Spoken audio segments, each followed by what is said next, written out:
Motivasi adalah satu prasyarat penting dalam belajar. Jika sudah dibuat gedung, disediakan guru, fasilitas belajar lengkap, tetapi semua itu akan sia-sia jika siswa tidak memiliki motivasi untuk belajar. Lalu, apa yang mendorong siswa untuk memotivasi diri dalam belajar?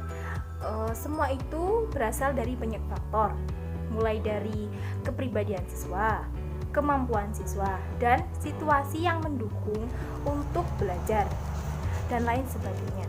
Motivation berasal dari kata motivum. Kata motivum merujuk pada alasan mengapa sesuatu itu bergerak.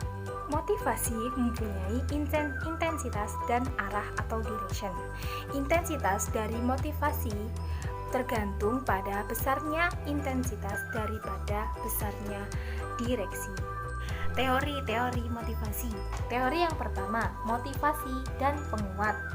Motivasi berkaitan erat dengan tingkah laku yang telah diperkuat pada masa lampau dan diulang-ulang.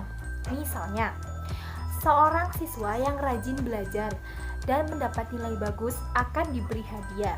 Siswa tersebut berpikir bahwa jika dia mendapat nilai bagus akan diberi hadiah. Jadi siswa tersebut memiliki motivasi untuk belajar. Teori motivasi yang kedua adalah reward and reinforcer atau hadiah dan penguat. Ketika binatang lapar, kita dapat meramalkan bahwa makanan dapat menjadi reinforcer yang efektif. Tetapi ketika manusia lapar, kita tidak yakin bahwa makanan akan menjadi reinforcer yang efektif karena sebagian besar potensi reinforcer bergantung pada pribadi dan situasi. Nilai reinforcer dari reward tidak begitu saja diterima karena semua itu tergantung dari banyak orang. Yang ketiga, yakni cognitive dissonance. Kebutuhan untuk menyatakan bahwa dirinya adalah seorang yang baik merupakan suatu motivator yang kuat. Teori cognitive dissonance adalah salah satu teori psikologi yang menerangkan tentang tingkah laku seseorang dengan memberi alasan untuk menunjukkan kesan positif. Misalnya, seorang siswa yang selalu mendapat rata-rata bagus, tetapi suatu hari dia mendapat nilai jelek di satu mata pelajaran. Nilai jelek tersebut tidak sesuai dengan kesan dirinya sebagai murid yang pandai. Hal tersebut membuat siswa itu merasa tidak senang. Untuk mengatasi hal itu, siswa tersebut mencoba untuk belajar dengan lebih baik. Di sisi lain, siswa tersebut juga memberikan alasan pertanyaan-pertanyaan dalam tes sangat sulit. Saya tidak belajar dengan sungguh-sungguh. Alasan-alasan tersebutlah yang menyelamatkan dirinya dalam kesan siswa yang pandai. Teori yang keempat adalah teori atribusi. Teori atribusi menyebutkan 4 penjelasan untuk sukses dan gagal dalam berprestasi. Yang pertama, kemampuan, yang kedua, usaha, yang ketiga, tugas yang sulit, yang keempat, keberuntungan atau nasib. Konsep untuk teori atribusi adalah locus of control. Locus of control itu ada 2, eksternal dan internal. Seseorang yang memiliki internal locus of control adalah seseorang yang percaya bahwa sukses dan gagal itu karena usahanya sendiri, sedangkan seseorang dengan external locus of control adalah seseorang yang percaya bahwa sukses dan gagal itu karena adanya faktor dari luar seperti nasib, kemampuan, usaha, dan lain sebagainya. Teori yang kelima, Covington's Theory of Self-Worth. Teori ini adalah salah satu teori motivasi berprestasi. Teori ini menggabungkan komponen motivasi dengan persepsi yang menyebabkan sukses dan gagal. Menurut teori self-worth, seseorang individu belajar dari persepsi masyarakat bahwa seseorang dinilai karena prestasinya. Teori yang keenam, ekspektasi theory of motivation. Motivasi dalam teori ini disebutkan dalam rumus F sama dengan PIS kali IS. Rumus ini disebut model ekspektasi karena teori ini bergantung pada harapan seseorang untuk mendapatkan reward. Teori ini menyatakan bahwa motivasi manusia untuk mencapai sesuatu tergantung hasil perkiraan kesempatan untuk sukses dan nilai yang ditempatkan pada sukses. Teori yang ketujuh, teori humanistik untuk motivasi. Teori ini menekankan adanya kebebasan pilihan, menentukan dirinya sendiri, dan berjuang untuk pertumbuhan pribadi. Satu konsep yang diperkenalkan Maslow adalah perbedaan defisiensi need dan growth need. Defisiensi need menyangkut fisik seperti rasa aman, cinta, dan harga diri. Kebutuhan ini harus dipuaskan, tetapi sekali dipuaskan, pasti seseorang untuk memenuhi kebutuhan ini hilang. Sebaliknya, growth need seperti kebutuhan untuk ingin tahu, kebutuhan untuk keindahan, dan kebutuhan untuk aktualisasi diri tidak pernah dipuaskan seluruhnya. Di sekolah, defisiensi needs yang paling penting adalah kebutuhan untuk dicintai dan dihargai. Jika siswa merasa tidak dicintai, tidak dihargai, dan tidak mampu, maka mereka tidak mempunyai motivasi yang kuat untuk mencapai tujuan growth need. Yang ke-8, motivasi dan kepribadian. Motivasi digunakan untuk menggambarkan suatu dorongan atau keinginan untuk melakukan sesuatu yang khusus. Motivasi sering dilihat sebagai sifat-sifat kepribadian yang relatif stabil. Motivasi sebagai suatu sifat kepribadian adalah suatu hasil dari reinforcement.